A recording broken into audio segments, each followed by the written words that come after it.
क्या मैं कोई मेरा पर्सनल फायदा नहीं हो रहा?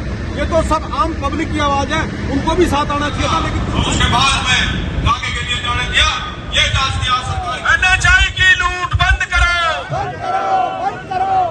घामरोज टोल को हटाने का मुद्दा एक बार फिर गरमाने लगा है। टोल के विरोध में मंगलवार को ग्रामीणों ने घामरोज टोल से जिला उपायुक्त कार्यालय तक लगभग 16 किलोमीटर का पैदल मार्च निकाला। टोल हटाओ संघर्ष समिति के बैनर तले ग्रामीणों ने एकत्रित होकर टोल प्लाजा पर पहले नारेबाजी की और बाद में गुड़गांव का रुख कर लिया। इस दौरान उन्होंने सरकार की वादा खिलाफी और टोल प्रबंधन की मनमानी के खिलाफ जमकर अपना गुब्बारा निकाला। ग्रामीणों का कहना है कि प्रशासन के हस्तक्षेप के बाद भी टोल प्रबंधन ने 20 किलोमीटर दायरे में आने वाले गांव के लोगों को छूट दी थी, लेकिन टोल कंपनी बदलते ही ये छूट वापस ले ली गई है। अब टोल पर बैठे कथित गुंडे उनसे टोल वसूल रहे हैं। ग्रामीणों ने बताया कि टोल प्रबंधन ने सोना क्षेत्र को 2 हिस्सों में बांट दिया है। पहले एक्सप्रेस वे पर बीच में कट बनाए गए थे ताकि एक क्षेत्र के लोग दूसरे क्षेत्र में जा सके, लेकिन टोल प्रबंधन ने उन कट को बंद कर दिया गया है। ऐसे में अब एक क्षेत्र से दूसरे क्षेत्र में जाने वाले लोगों को लगभग 12 किलोमीटर का चक्कर काट कर वापस आना होगा। ग्रामीणों का कहना है कि वे कई बार आंदोलन करके टोल हटाने का आग्रह सरकार से कर चुके हैं। जावेद, आप देख रहे हैं news 20 programme. National highway 248A और से घामरोज गांव के बीच बने टोल पर आसपास के ग्रामीणों को टोल में छूट न देने के विरोध में आज ग्रामीणों ने टोल प्लाजा से पैदल यात्रा निकाली है। ग्रामीणों की क्या मांगे हमारे साथ बहुत से ग्रामीण है। ग्रामीण उपायुक्त को गुड़गांव में ज्ञापन सौंपने जा रहे थे, लेकिन पुलिस वालों ने इन्हें 56 सेक्टर की बत्ती पे ही रोक लिया है, जिसके विरोध में ग्रामीण सड़क पे ही बैठ गए। आप देख रहे हैं जो ग्रामीण सड़क पे बैठे हैं। हम इनसे पूछते हैं कि कहाँ जा रहे थे, क्या इनकी मांग है। आप जा रहे थे, कहाँ के लिए जा रहे थे? हम पिछले काफी सालों से टोल के खिलाफ लड़ाई लड़ रहे हैं और हम कई बार धरना प्रदर्शन भी कर चुके हैं, लेकिन अभी हाल ही में हमारी संघर्ष जारी था। टोल पे कीमतें बढ़ा दी थी, पास की कीमतें बढ़ा दी और बम्बई दौसा रोड चालू होने के बाद में हमें आश्वासन दिया था कि भाई हम आसपास के 20 किलोमीटर का एरिया के जो गाँव उनको फ्री कर देंगे, लेकिन उसके बावजूद सुविधा देने के फ्री करने के और ज्यादा रेट बढ़ा दिया गया। इसलिए हमने प्रशासन को काफी दिन पहले इतला दे दी थी कि हम टोल से पैदल चलेंगे और डीसी साहब को ज्ञापन देंगे इसके विरोध में। तो आज हम घामरोज टोल से पैदल चले थे, हम ज्ञापन देने जा रहे थे, लेकिन अचानक यहाँ 56 की रेड लाइट पर पिछले 1 घंटा से पुलिस ने हमको घेर लिया और यहाँ से आगे नहीं जाने दे रहे हैं। हमसे उनने कारण पूछा कि हम डीसी साहब को शांतिपूर्वक जा रहे थे ज्ञापन देना, किस लिए रोका? तो वो कह रहे जी हमारे लिए मुख्यमंत्री या वीआईपी मूवमेंट ज्यादा जरूरी है, को पता नहीं सुना है वो ज्यादा जरूरी है। ये सैकड़ों जो लोग पैदल आ रहे हैं 15 किलोमीटर धूप में 42 टेम्परेचर चल गए, ये इनके लिए जरूरी नहीं है। पहले मुख्यमंत्री की वो जरूरी है, अगर है तो अभी हमें पता भी नहीं है मुख्यमंत्री है या कोई और है, लेकिन हमको पुलिस ने काफी 1 घंटा से घेर के बैठा रखा है। पहलवान जी, आप टोल पे छूट मिले इसके लिए काफी लोगों का संघर्ष उठा रहे हैं। आपकी जो टीम है टोल संघर्ष समिति, कितनी लोगों को इससे लाभ होगा? देखो, अगर हमको आसपास के 20 किलोमीटर को लाभ मिलता है तो सारे इलाकों को लाभ मिलता है। उसमें हमारा सोना, दागड़ू और बादशाहपुर का एरिया भी शामिल है।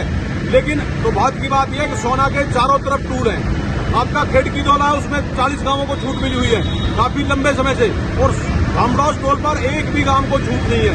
ये हमारे साथ सरासर सरकार के दुर्विजाज की हमारे साथ हो रही है। पहलवान जी, आप कह रहे हैं टोल में छूट मिलती है तो हजारों लोगों को मिलेगी, मगर आपको जो प्रदर्शन होना चाहिए चंद आदमी आते हैं। चंद आदमी नहीं है, ये सैकड़ों आदमी है। हमारे साथ दोनों बारों का समर्थन हमारे साथ है, पूरे शहरों व्यापार मंडल का हमारे समर्थन साथ है और काफी लोग सुबह हमारे साथ चले थे, लेकिन कुछ लोग गाड़ियों से वहाँ डीसी साहब के वहाँ पहुंच गए थे। हमने कह दिया था कि जो गाड़ी से जा सकते हैं, जो पैदल चल सकते हैं पैदल चलें, लेकिन कुछ लोग ऐसे राजनीतिक आदमी है, ऐसे पार्टियों के आदमी है, वो खाली अखबारों की और सोशल मीडिया की राजनीति करते हैं। उनको पब्लिक से कोई लेना देना नहीं है, वो पब्लिक से नकारे और साथी हैं जो इस तरह के पब्लिक की आवाज उठाते हैं। क्या मैं कोई मेरा पर्सनल फायदा नहीं हो रहा?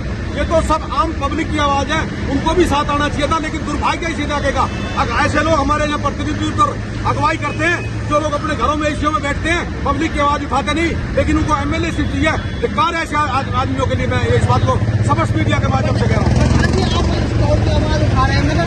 इसमें अगर राजनीति हो तो और इससे टिकट मिलती हो तो उन लोगों को मेरे से आगे आना चाहिए। वो लोग अपनी राजनीति चमकाए, हम उनका सहयोग करेंगे। वो आए तो सही, इस 42 टेम्परेचर में पैदल पे 4 कदम चल के तो दिखाए, पता लग जाएगा। अब वो ठीक कर रहे हैं, हम ठीक कर रहे हैं, हम तो उनका सहयोग देने के लिए तैयार है। आपने इस बारे में और राजनीतिक कहा था? हमने सबको कहा था, सबको सोशल मीडिया के माध्यम से सबको कहा था अगर आप लोग इसमें शामिल हो, सबको निमंत्रण दिया। यहाँ पर राजनीतिक किसी पार्टी का झंडा आप देख रहे हैं, ये सब पब्लिक का आम पब्लिक का, लेकिन उनकी सोच है, ये छोटी सोच के कारण तो इलाका पीछे रह रहा। इसीलिए यहाँ सरकार बार बार लोगों को हरासमेंट कर रही है, टोल थोप रही है, टैक्स लगा रही है, सुविधा नहीं दे रही। इसका सीधा सा कारण यही है। उन्होंने कहा कि जब इस एक्सप्रेस को दिल्ली मुंबई एक्सप्रेस में बदल दिया गया है तो 15 किलोमीटर के दायरे में 2 टोल प्लाजा बनाने का कोई औचित्य ही नहीं है। उन्होंने कहा कि यदि टोल लगाना ही है तो इसे सोहना के बाद लगाया जाए ताकि गुड़गांव और सोहना के बीच आगमन करने वाले लोगों को कोई परेशानी ना हो। ग्रामीणों ने बताया कि जब से यह टोल शुरू हुआ है तभी से ग्रामीण इसका विरोध कर रहे हैं। भारतीय राष्ट्रीय राजमार्ग प्राधिकरण ने शुरुआत से ही कोई प्रावधान नहीं किया है। जिन गाँव की जमीन इस एक्सप्रेस को बनाने में अधिग्रहण की गई है उन्हें टोल से छूट दी जाए। पर एक ही बात है, और मनीष भाई जैसे आप कह रहे थे ना कि जनता जनार्दन पागल नहीं है, ये जनता जनार्दन जब मौका आता है ना तो अपने वोट की चोट से अच्छे के दिमाग दुरुस्त कर देती है। ये तो छोटी मोटी सरकार है, इस जनता के आगे बड़े बड़े राजा महाराजा शासन प्रशासन सबको झुकना पड़ेगा। हम जायज और सामूहिक बात के लिए लड़ रहे हैं। अगर हमारी बात को सुन के जल्दी प्रशासन ने इस पर संज्ञान मान लिया तो ये टोल संघर्ष समिति कोई ना कोई बहुत और भी मजबूत कदम उठाने के लिए मजबूर हो जाएगी, क्योंकि हम टोल पे आए दिन गुंडागर्दी का सामना कर रहे हैं। वहाँ पे बड़े बड़े बाउंसर खड़े कर दिए जाते हैं और जो टोल नहीं देता उसे मार पीट के जबरन से टोल टैक्स वसूला जाता है।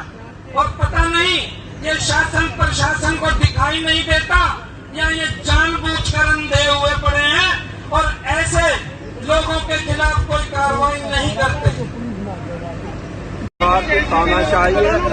सरकार ये चाहती थी कि ये टोल के खिलाफ आंदोलन टूट जाए, क्योंकि सरकार प्राइवेट कंपनी के साथ आम जनता को लूट रही है। ये जो गामडोल टोल प्लाजा है ये हिंदुस्तान का सबसे महंगा टोल प्लाजा है और यहाँ सुविधाओं के नाम पर कुछ भी नहीं है। पूरे जो एलिवेटेड रोड है उस पर कोई भी पीने के पानी की व्यवस्था नहीं है, कोई भी वहाँ पर शौचालय नहीं है, कोई मेडिकल की सुविधा नहीं है और ऊपर से टोल और बढ़ा दिया। इसलिए जनता इससे तंग आकर आज प्रशासन को ज्ञापन देने जा रही थी और सरकार को ये बताना चाहती थी कि ये जनता के साथ जांच ना करे, लेकिन उसके बावजूद सरकार जो है यहाँ आंदोलन को तोड़ने के लिए यहाँ पर रोका गया। हम सरकार की कड़ी निंदा करते हैं। देखिए मैं आपको बता दूं, एसीपी साहब हमें एक कारण से अधिकारियों का कहीं न कहीं आना जाना मूवमेंट लगा रहता है, लेकिन इसका मतलब ये नहीं है कि आपकी वेदना उन तक नहीं पहुंच रही। आपकी मांगे जो भी हैं, आप जो भी ज्ञापन अभी आज दे रहे हैं उस पर विस्तृत रूप से चर्चा कर प्रशासन को उससे आगाह कराया जाएगा, शासन को भी उससे आगाह कराया जाएगा और जो भी बात होगी आप लोगों के इसमें संबंधित ज्ञापन में उसके साथ साथ आप लोगों के कॉन्टैक्ट नंबर्स हैं उनको सूचित कर आप लोगों का, जैसे आप लोगों ने कहा कि एक बार आप हिसाब से मीटिंग रखना। एक्चुअली ज्ञापन पिछले पहले भी 2-3 बार दे चुके हैं, लेकिन कोई हल की तरफ नहीं